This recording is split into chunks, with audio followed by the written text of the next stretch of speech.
Main ఏంటంటే ఈ కోర్సులో జాయిన్ అయ్యే స్టూడెంట్కి కావాల్సింది ఓపిక, ఇంట్రెస్ట్, అవసరం, ఈ మూడు ఉండాలి. ఈ మూడు ఉంటే సక్సెస్ అవుతాం. అవును సార్. సో దీంట్లో ఈ ప్రాసెస్లో మాకు స్టూడెంట్కి కూడా ఎట్లా చేస్తామంటే 3 months కంటిన్యూషన్ ట్రైనింగ్లో వెళ్ళిపోతాడు. 4th monthలో we make them to go for interviews.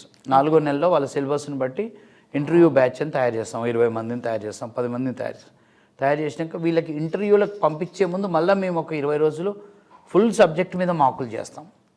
Complete day every day మాకు ఉంటుంది వాళ్ళకి. ఇది సెపరేట్ బ్యాచ్ ఉంటుంది. ఈ 15 నుంచి 30 రోజులు వీళ్ళకి మాక్ చేయటం వల్ల, కంప్లీట్ టాపిక్స్ మీద మాక్ చేయటం వల్ల వాళ్ళకు బాగా ప్రాక్టీస్ అవుతుంది. వాళ్ళు అలా చేయటం వల్ల ఏమవుతుందంటే ఆల్మోస్ట్ ఎక్కువ మంది స్టూడెంట్ ఈ ప్రాసెస్లో ఉన్న వాళ్ళకి 2 లేదా 3 ఇంటర్వ్యూలు, 4 ఇంటర్వ్యూలలో జాబ్ రావటం ఈజీ అవుతుంది. Right sir. ఇది ఈ యాక్టివిటీ బాగా హెల్ప్ అవుతుంది. సార్ ఖచ్చితంగా డిగ్రీ ఉండాలా, లేకపోతే 10th ఇంటర్మీడియట్ కూడా ఇవి నేర్చుకునే అవకాశం? 10th ఇంటర్మీడియట్ వాళ్ళు సబ్జెక్ట్ నేర్చుకోగలుగుతారు, కానీ వాళ్ళకి ఏంటంటే